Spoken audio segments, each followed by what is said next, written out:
There are only a few days left to join the Business Edit Group coaching program before prices increase on January 1st. If you're a service provider who's feeling overwhelmed, overworked, and underpaid, don't let another year go by staying stuck. If you want this to be the year that you finally build the business of your dreams, one that lights you up, doubles your revenue, and allows you to work part-time hours, now is the time to join.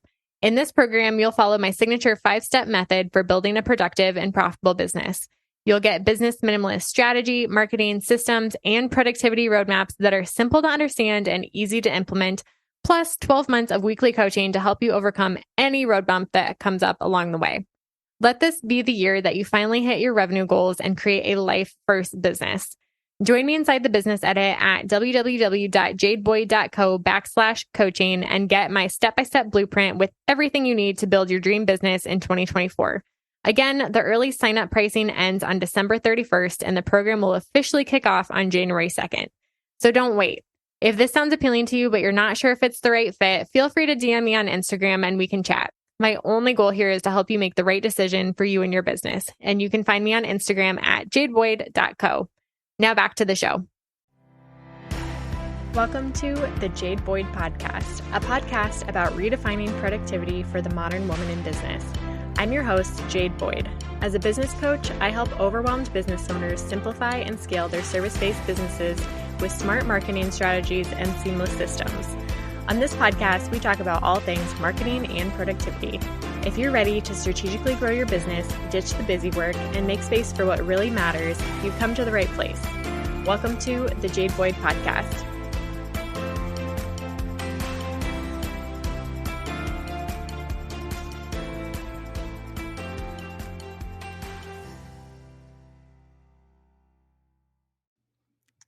So today I'm very excited to welcome Mariah Danielsen to the podcast. Mariah is a graphic designer, and she actually did my design work last year for my photography business, and I absolutely loved working with her. And Mariah's business has always been one that's fascinated me, and I have been waiting for this conversation for a long time. So having her on the podcast is a great excuse to be able to ask her some of these questions, and I'm so excited for you guys to hear her answers too. So why don't you go ahead and introduce yourself, Mariah? Yeah, hi. So I am Mariah Danielsen, and I work with dreamers and doers so they can confidently shine.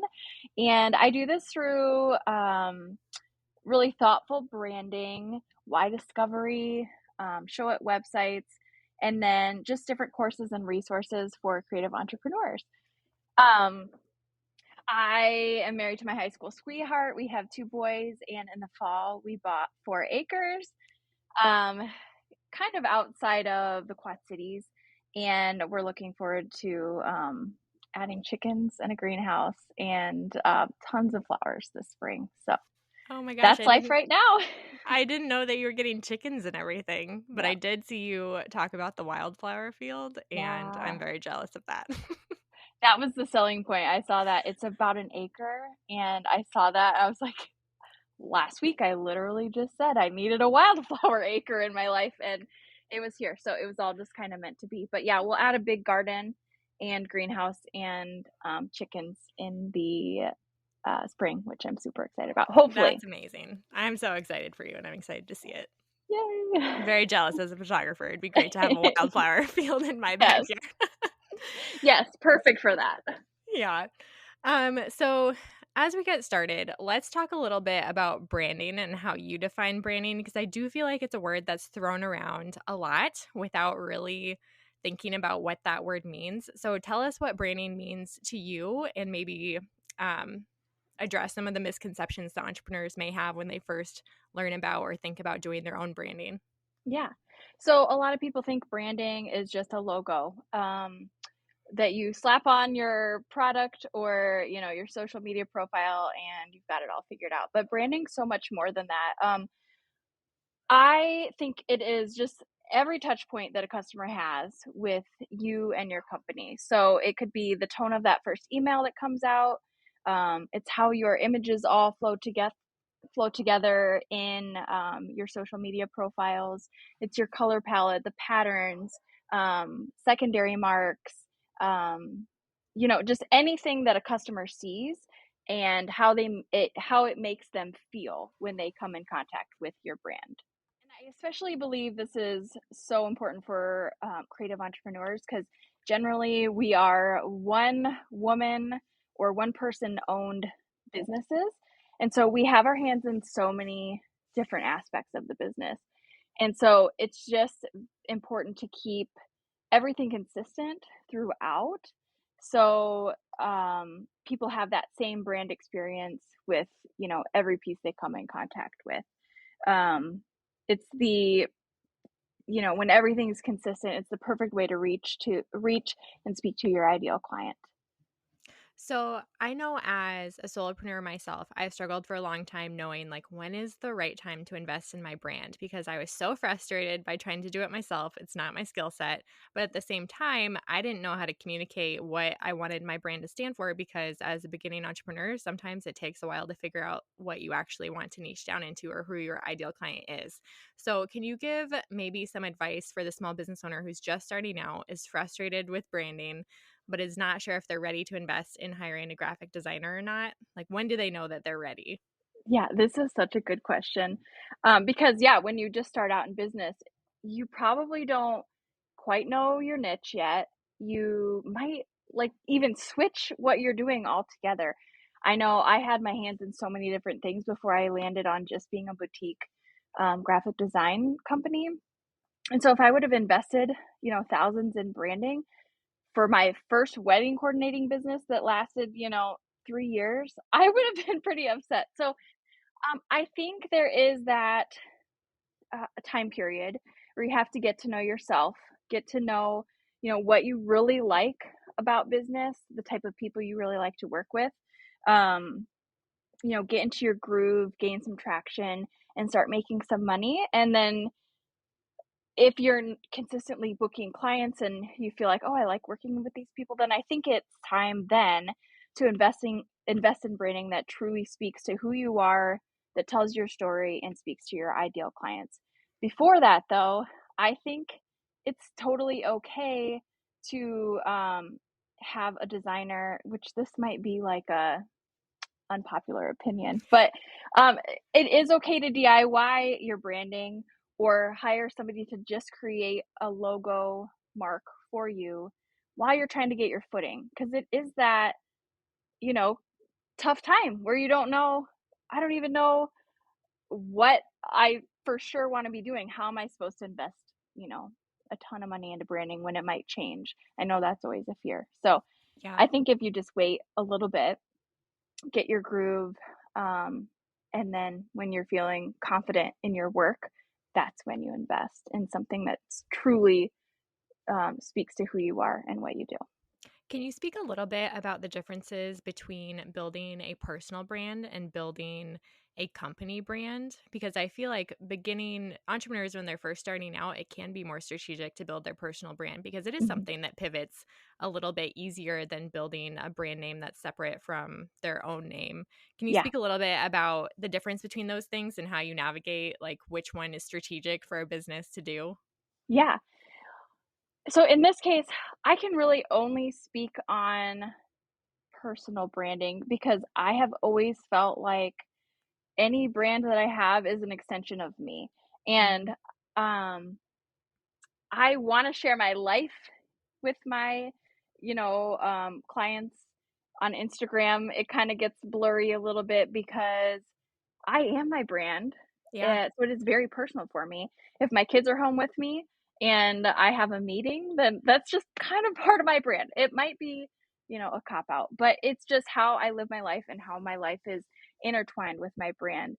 And so I truly think personal branding, I think it's important for creative entrepreneurs because putting your personality into everything that you do makes you stand out from somebody else who is also doing social media planning or a different photographer that might have the same ideal clients. They're choosing you for who you are as a person. I did work in corporate for 5 years for a company that had restaurants. And yeah, that's different because there just wasn't as much. I mean, you had to come up with strategies that spoke to clients. Um, but for me, that was just a little bit harder because it wasn't. my brand, you know? And there's other cases where you're building a brand that might be a little more professional or needs to be a little more professional, and maybe you don't want all the details of your life in it, or you can't have it all Mhm. in there. But I still think there's ways to infuse something a little bit different into those brands. Some sort of splash of your personality that would be, um, safe to Yeah. share. And I think that's a really important thing to note because I think, especially if you're coming from a 9 to 5 corporate job where you try very much as you can, it's not possible to separate your work life from your personal life and Mhm. they're completely different. It is challenging as an entrepreneur because you want to have that work life balance and separate them a little bit so you can turn off work for a little bit. But in reality, there is no separation because you Mhm. are your business as a Yeah. solopreneur and as a creative. Like they're one and the same. Yeah. And so I think that is even a breath of fresh air and a little bit of permission to be yourself. Like you don't Yeah. have to be this professional in your own business. You just have to Yeah. be you. And it's actually strategic to do that. So I think that was super helpful. But it kind of ties into your why discovery too, which Yeah. I am fascinated with. So you have this service called Find Your Why. Tell Yep. us more about what that is, how you came to add that to your service suite, and the work that you do through that service. Yeah. So I always get weird talking about finding your why because I'm a very like down to earth, I need the facts sort of person. Like, give me a checklist and I can get it done. And the whole idea of finding your why sounds a little bit fluffy. Like, oh, I'm going to find this and all my problems will be solved.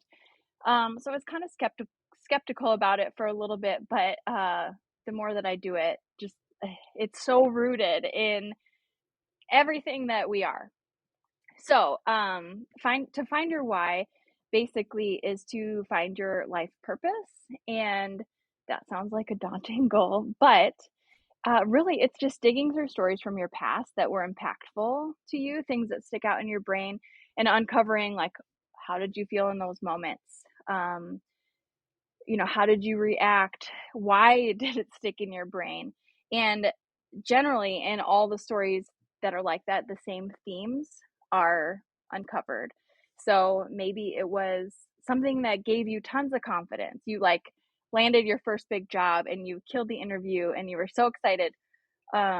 And then maybe another story was where your confidence was killed and um, you felt like nothing, but all these stories tend to have the same 5 to 10 themes, and when you pull from those themes, it all starts kind of coming together into this purpose of how you react, how you live, how you show up, and your why statement ends up being this overarching theme that you strive for each day.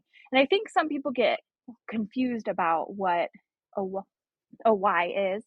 They think they have a why for their business, or my why is to raise my kids at home. So they have, your why never changes and it spans across the whole spectrum of your life.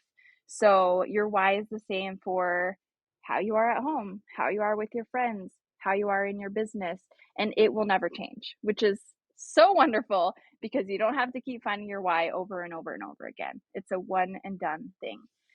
Can Um, you give us some concrete examples of why statements for someone who is maybe completely unfamiliar to yeah, what a why is, just to have something yep, concrete to think about and what does that definitely. even look like? Yeah, yeah. So my personal why statement is to build others up so they can confidently shine. And as a 2 on the Enneagram, that is me to an absolute T. It's how I show up in my friendships. I want my husband and my kids to succeed so much to the point where I drive them to maybe do stuff that they like don't want to do, but I just want them to be really good at it.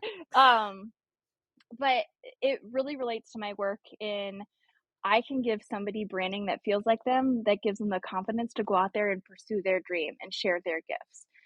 Same with why discovery. All of this comes together into my why statement. And for example, one of my stories that really sticks out in my head was when I was a kid. I think Free Willy came out around this time. So, way back then, I told my dad I wanted to be a marine biologist. And uh, in his own way, he was trying to protect me, but he told me marine biologists, there's barely any of them, and you'd have to move to Florida to probably to be a marine biologist. So it's probably not going to happen for you. And in my head, he's protecting my heart. Like I'm not going to get crushed, or maybe he just didn't want me to move to Florida. But in my head, it told me my dad didn't believe in my dream. Mm. But I just grew up in a really practical household where you had, dreams that were attainable. You went to college, you got a job, and that was like you were stable and you had security basically. And so when he told me that, it just made me feel like nobody believes in my dreams, so I can't reach them. And in turn, that's just one story that's driven me to want to help other people, you know, fulfill their dreams. And I want them to know that I believe in them through all of these tools that I give them.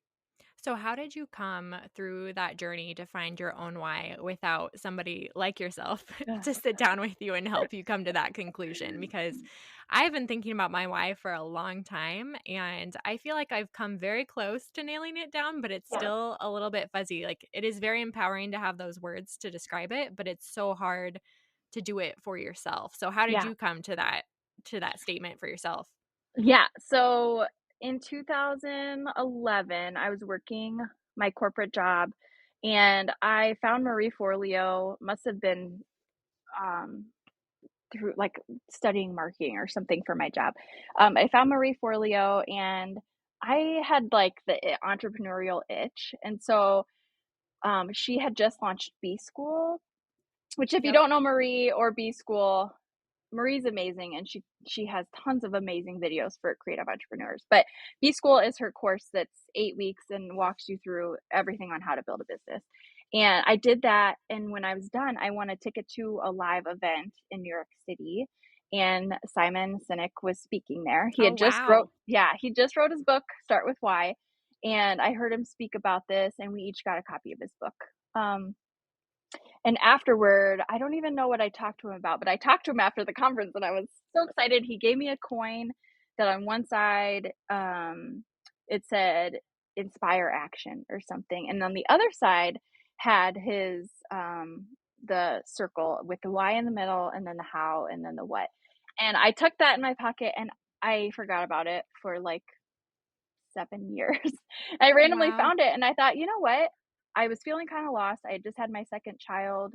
I think I had a little bit of some postpartum depression. I just like I I had to find a change. The clients I was working with were taking advantage of my time and my energy and raising two boys at home. Like I just couldn't do it anymore. So I ended up finally reading Start with Why, and it really spoke to me. Basically, people don't buy what you do, they buy why you do it. And that really resonated with me. Like, okay, I need to infuse myself into my brand, really get clear on why I'm doing this and why it matters, and, get my head back on my shoulders. So I um, found the companion book that's called Find Your Why. And it's basically a workbook that goes with the Find Your or Start with Why book. And I followed the process, and you're supposed to use a partner, but I used my journal as a partner. So I I did the chose, same thing. yeah. So I chose my stories and I wrote them in my journal as I would tell somebody. And then I think like a day later, I went back and read through them somehow as a third party and uncovered the themes in there. And so I came up with my why statement and then a whole paragraph on it just clicked. It felt so good. And then after that, I led at a conference where I helped 14 women find their why, which in through partner why discovery, which was like, okay, I think I can really do this. And it's just really grown from there. And then this time last year, I actually hired Simon's team to find my why with me, just so I knew that I was doing it correctly. And my why statement was spot on Wow. from what I had come up with. However, I did get to find out what my big themes are, which become kind of the filter for how you do business. in the day-to-day, how you make decisions and stuff. So that was really eye-opening. And so now I've incorporated that into why discovery as well. Can you share a couple of your themes just to Yeah. give an example? Yep. So my why is to build others up so they can confidently shine. But some of my other big themes that came up aside from the confidence thing and building others up was together. So I really like being together. Community and safety. So basically, I like to invest in relationships and foster a sense of community. Another big one was recognition and validation. So I really like giving and getting credit where credit is due. I also need to give myself recognition because I'm, well, a two wing three. So I just go on to the next thing. Once I achieve it, I just move on and I don't necessarily um, celebrate the wins. Mm-hmm. That's hard for me to do. But yeah, so basically the validation and giving credit where credit is due. Optimism and faith. So I always like to look for the good. I try to. And I've really found that I can only really work with people who are optimistic as well. Mm-hmm. Somebody who wants to fight and find an answer and grow and learn. And it's never just, well, this is life and I can't get any better. I love working with people who have some sort of drive for better and can see the good.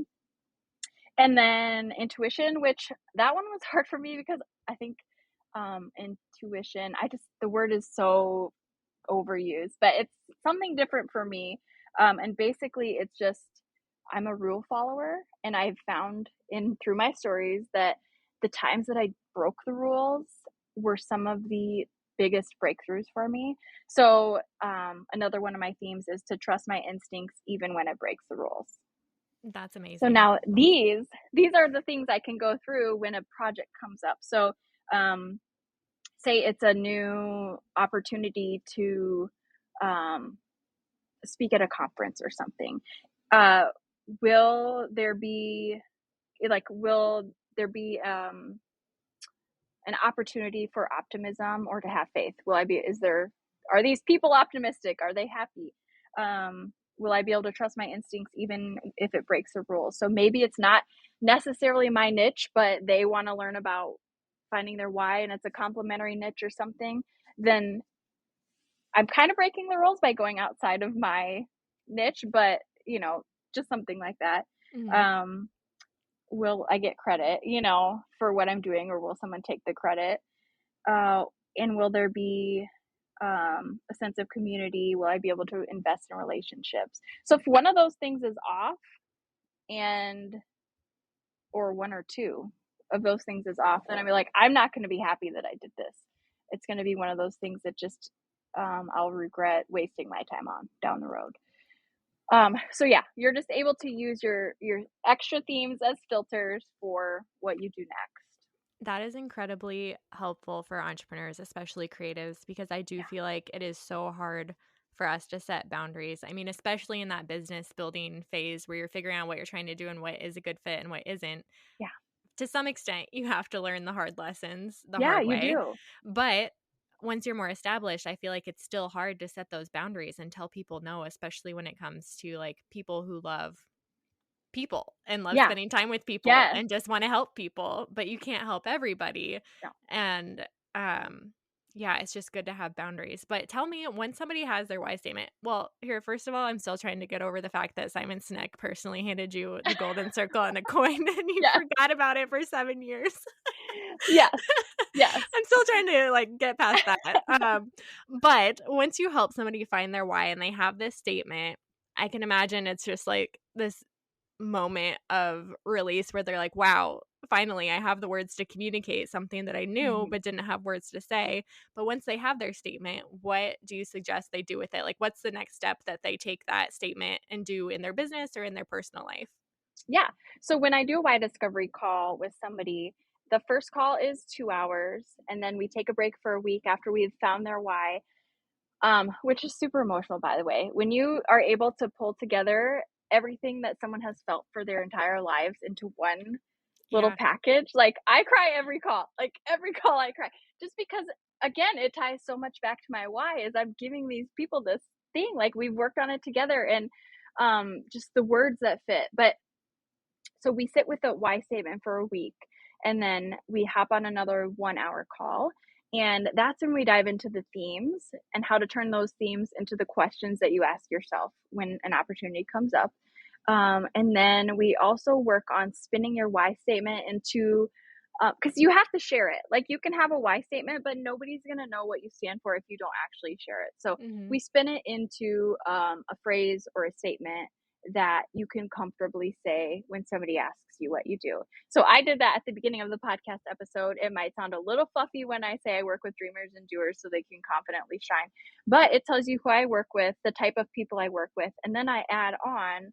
So the most important stuff comes first. Like I work with these people, um, and then I go into what I do for them, and it instantly it creates like this um almost a filter with who even wants to talk to you further. So if Yeah. somebody's not a dreamer or a doer or they don't care about being confident or they're already confident, then I don't like they're not going to be drawn to what I have to say. It kind of cuts off the conversation if it needs to, or it pulls in those people who are really, have the same feeling and, you know, deep inside hope for Yep. the future that you do. So I help them come up with that, and then generally we spin it into like a mission statement for their business that they can put on their website, so they have some copy for their website that immediately draws those people in or repels them. Those are the starting points for what to do with your why. Have you ever had a client that you've worked with who hasn't been able to find their why? At the very beginning, I think I just was a little green and didn't exactly, know quite what I was doing. I've had people who I haven't been able to help them. This was at the beginning, so like 2 years ago. Haven't been able to help them really break down into the correct words that they want to use to something that feels like them. But generally, everyone that I work with after the first call, we have a why statement that feels like them, that um, resonates with who they are deep down in their soul. I think you have a special talent. Like, I know you worked with Simon Sinek and his team, but just the fact that you could read that book and journal it and find it yourself, I think you have a special way with words. And I've seen some of the why statements that you've shared for your clients, and I'm amazed. It's not something that I think I would be able to do. So I've always been impressed and just so curious on how you do what you do. I used to write that off like, oh, everybody can do it, or but I truly think we all have a gift, and I just think that my gift and purpose is to help others, and this is just one way that I can do it. So I'm going to pivot the conversation a little bit and turn to Mhm. productivity for creatives, especially, and creatives who are working at home like us. So you have littles at home with you, and we were just talking before we started the recording that you just moved houses and your working situation is a little bit different now since your office isn't in the playroom anymore. Yeah. But can you give some tips and advice on how you manage a creative business while being a mom and working from home? Any advice or tips that you have that you would like to share? Yeah. So I quit my corporate job in 2012, guys. 10 years now. It's crazy Congrats. to me to think about. I've been doing this for 10 years, but I did it because there's like a big growth opportunity at the company, and I was like I was terrified and I didn't want to do it. I dreaded it. It was more work. I knew I wasn't going to be compensated for the extra work I was doing. And it just worked out perfectly that my husband was graduating his apprenticeship in a few months, so he would be making full scale at his job, and so he just said quit, and I couldn't believe it because I Wow. didn't have a plan. I was side hustling, but like I didn't really have clients. I was doing wedding blogging and stuff, but I really wasn't making all that much money, and then I was doing graphic design on the side for local businesses. But I quit my job, and then between 2012 and the end of 2014, I don't even know what I did. I don't know what but then I had my baby in December of 2014, and 2015, I made more money than I had ever made because I had to get very intentional and clear with what I was doing. My time mattered more than anything at that point because once you have kids, you only have small pockets of time. And I found that there wasn't as much time to be scrolling Facebook or, pinning on Pinterest. It was get the work done and move on. I still had to find ways to be creative, and there was still some of that, like Pinterest stuff, but I just had to be really intentional with my time. And so those days were foggy, but I think that any chance I could have like a couple hours away, because I'm a type of person, I need at least a 2 hour block of time if I'm going to get anything worth getting done. Mm-hmm. If I need creative space. If I only have 15 minutes, then I'm answering emails and I feel like I'm just answering emails all the time because I only have 15 minutes. Yep. Um, so any chance I could, I would get away to a coffee shop for a couple hours of focused work time. For the first little bit, that was pretty few and far between. But then, like I said, after my second baby, I really had to get focused, especially if I wanted my business to grow like I wanted it to. I've always had that feeling inside of me that like I'm here to do something more, and it's just finding out what that is. And that doesn't work hard when you're tired all the time and, Yeah. are raising babies and are unfocused. So, I think, yeah, to stay focused, I had to just find pockets of time wherever I could to sit down and really just get to work. Um, I did daycare for I think 6 months, 1 day a week. So Mondays were my day. I would go to Starbucks and I'd work from about 9 until 3 o'clock and could get most everything done, all the big stuff done. And then I would make changes, early in the mornings or late at night or throughout the day, when kids are sleeping or at preschool or something. Now I've found that I get in my groove if I get up at about 4:15 or 4:30 in the morning and can work until 6:30 or 7 before anyone wakes up. And then I feel so accomplished because I just got, 2 hours of work in before anybody even woke up. And Mm-hmm. if nothing else goes right that day, then it's perfect. But now I have one in school full time and one in preschool 3 mornings a week. And so I use the Monday, Wednesday, Friday preschool hours to um, go to a coffee shop and work, especially now that I don't have an office at my Yeah. house. If I don't go out of the house, I will do dishes or Get make the bed. I distracted. don't know. Yeah, yeah. So, This is really helpful as someone, even as someone who does not have kids. I think there's this fear in the back of my mind, like, oh no, my business is going to be over when I have kids because I do have so much freedom and flexibility right yeah. now. But I also resonate with what you said about being more productive when you only have small pockets of time. Because I do find on the days where I have no meetings and I have the whole day free, those are the days where I just distract myself and work on things that are fun and get the least amount done, even though I have the most amount of time. Isn't So that funny how it that is works? so I'm the funny. same way.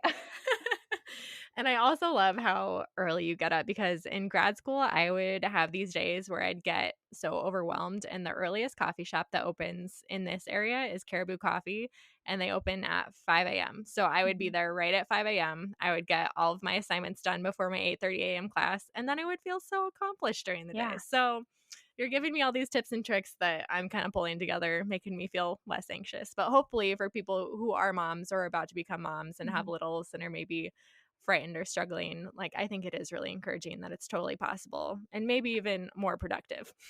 Right. And I think it's hard to know how it's going to be for you. Yeah. And when I think back to the years when they were younger and needed me so much, I don't know how I did it. I really don't know how to do it. I think I just or how I did it. I think I just took it day by day and did what I could each day.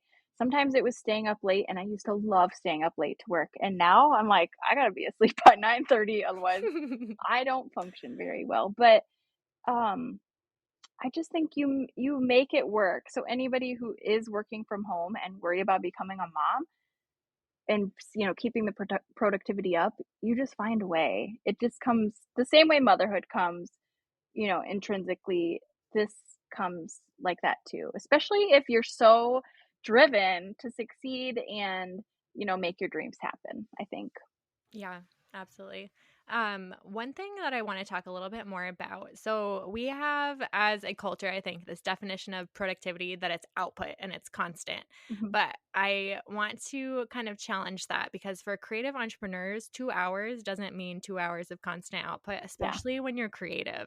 And Mhm. photography is much different than So designing because different. you are creating something brand new for every single client, whereas Mhm. editing photos can be a little bit mindless sometimes, I will Yeah. admit. Yeah. But how do you protect that creative space and making sure that you have enough energy and like it's emotional energy, it's mental Mhm. energy, creative energy to get that work done? And how do you plan time for that, not knowing when you're going to get the right idea, right inspiration? Right. I think this is tough for me. I generally feel creative and productive and ready to go most of the time. But I would say even in the last, well, since December, when things get so busy and kids are home from school and families in town, I have really hard time finding time to feel creative. Um, but when I'm not feeling creative, I would say I have so many like little things around me that I absolutely love. Like I have a candle going, I'll put on music. Mood boarding always helps me if I'm not Mm. feeling creative. Just taking an hour to go through and see what catches my eye, what is inspiring me in that moment, and then kind of pulling it together so I can see a vision in front of me. It's hard to muster up the creativity when you just don't feel like it's there, and it is really hard to do that creative work then too. So I haven't run into it a ton, but there have been times when I feel like I just need a little more time on a logo because I don't have the capacity to feel that creativity at the moment, which almost sounds like not professional, but it's just how creative roles work sometimes. Yeah. You don't want to just push something out the door and get it done and not have it, you know, speak to the customer and who they are. You want it to really have that um, reason that they hired you to be shown in it. So sometimes it might take an extra couple of days on a project if I'm just not feeling that creativity. But generally, if I just surround myself with the things I love, read through my goals and where I want to be, I can generally get the inspiration flowing. Yeah, that makes so much sense. It's funny how subtly our environments affect our ability to think and create in Hmm. just the littlest ways. I mean, we were talking about this because we were talking about our office woes before we Yeah, started recording, yeah, but I just moved into my new office this week and it has made such a difference just to have a different space in a different room. I don't even have a door yet. And yeah. it still helps so much just to go into an environment and be like, okay, this is the space where I work and Hmm. focus. There's Hmm. something that just flips the switch in your mind. And I Yeah, think that's, yeah, lighting a candle and having inspiration around you. Those are great tips. Time for bonus round. As we're wrapping up, I have a few questions that are a little bit yeah, more on the fun side. So the first one, what is the your favorite book that you have read recently? And this can be personal or business. yeah. Man, last year I feel like I read so much. In 2020 and 2021, I read so much, at least the first part of 2021. But my mind blanked when I first tried to think of one because what have I even read lately? But then I'm just gonna go back to some of my all-time favorites, that really were breakthrough points for me. So, Overcoming Under-Earning, I've um, never heard of that I one. think her name is Barbara Stanny, but she just talks about how we have this block in our mind about how much we can make, and what I really loved about it was at the end of each chapter there's questions. So I love like the putting it to work right away aspect of a book if there are questions. Because I feel like I'm not just wasting my time putting more information in my head without actually Yep. acting on it. So I really that book changed the way I thought about money and how much I could earn. And just a really simple, and thought out way. And then, of course, I love Marie Forleo's Everything is Figure Outable. And, that one's a couple years old, but again, it had the questions at the end and she had a challenge with it at the beginning. And I just love the being able to take action where it's almost more like a course Hmm. and you're, actually moving the needle forward in your business as you're reading it. So, I this might be a dangerous question for me to keep asking people because I hoard books like none other, and yeah. I've been wanting to read Marie Forleo's book for a long time, so probably Yeah. gonna buy these two. Oh, they're good. They're good. um, what is your favorite podcast to listen to? Again, like in 2020, I was so like business minded. I read every business book I could, listened to every business podcast I could. But I feel like partway through the year last year, I kind of was just like, I need a little bit of a break. Um, and so I actually started listening to the Old Fashioned on Purpose podcast. And she's just a homesteader and she talks about canning and gardening. And I feel like I kind of have the business side of my life down, whereas um, I, because it's easy and I love to work. Like, I just have to be working all the time. So this podcast just makes me feel like I'm being encouraged to slow down a little bit Mm. and enjoy being outside and, savoring the things that we grow and kind of being in awe of it and appreciating it. So that's what I'm into right now.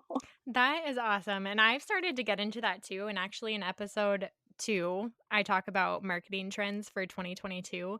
And hmm this like desire to go back to a time when things were simpler and Yeah. slower is a huge trend that is on so many different marketing reports. And I think it makes so much sense from what we've experienced in the last 2 years. And even you saying like last year, I just needed a break and Yeah. couldn't consume all the media. And I totally feel that for Yeah. sure. Um, but on the flip side of that, what is one productivity tool that you could not live without in your business? I would say probably I use 17 hats for my project management system. And I think I've used that for 3 years now. And I think when I first signed up and got it all set up, I was like, I have an assistant now. Like it just Mhm. felt like all my email templates are in there and my contracts, and it's just one click to send an inquiry, response now, which is amazing. I love Yeah. it. I would say that, and then I hired a VA, Nicole, and she's she's my productivity tool 17 hats because plus. yes, yes, because she does some design work for me, little updates. She saves all the logos that I design because that's a big process. Yeah. After the fun work is all done, then you have to save like so many logos and so many different file types and colors. And Yeah. so she does that stuff for me, and it frees my mind to um, just focus on the stuff that I love to do. And have that creative space too. That's amazing. hmm hmm What's your go-to relax and unwind activity when you need a break? I'm just envisioning you frolicking in the wildflower field. Yeah, so I'm not quite sure what it is at this house. It will be the wildflower field and the garden once we get that growing. At our old house, we had a big garden too, and just being out there and picking flowers and I don't know, listening to my boys play, just it just makes me happy.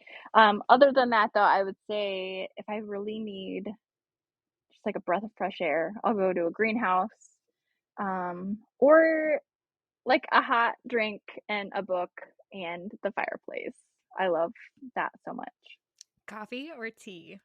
Um, it depends, but almost always coffee. Yep. Okay. I thought so. Any last words of advice that you want to leave for our listeners today? I would just say if you're just starting out, just do the best you can. You're not going to be able to invest in all of these tools right up front, but just have it in your head that, eventually these things are going to matter and it will drastically change the course of your business once you do, because your why statement and branding that speaks to you and finding your ideal customer, that just really hones in your what you do and the type of people that you work with, and then work just gets to be fun and you book the right clients and your calendar is booked for months, and it just feels really good to be doing the work you love. So if you're new, hang in there, and if you're a seasoned entrepreneur, um, those are definitely some things to look into to grow and to um, continue forward. Absolutely. And we didn't even get to talk about ideal clients or target customers directly. Mariah Yeah. has so much good information to share and so many helpful resources for people. So, can you tell our listeners where they can connect with you to get more of this good stuff after the show? Yeah. My website is wanderdesignco.com, and you can find me on Instagram at wanderdesignco. Perfect. Thank you so much for coming Yay. on the podcast today. It was so good to catch up with you, Mariah. Yes, always love chatting with you, Jade. Thank you so much for listening to this episode of the Jade Boyd podcast. If today's episode was helpful, I'd be so grateful if you'd leave me a review on iTunes, Spotify, or wherever you're listening to the podcast today. Your reviews help more small business owners discover helpful episodes every week. And if you want more productivity and marketing tips, head on over to Instagram and follow me at jadeboyd.co. And lastly, don't forget to check out the show notes for the tools and resources we discussed on today's episode before you go. I'll see you next time on the Jade Boyd podcast.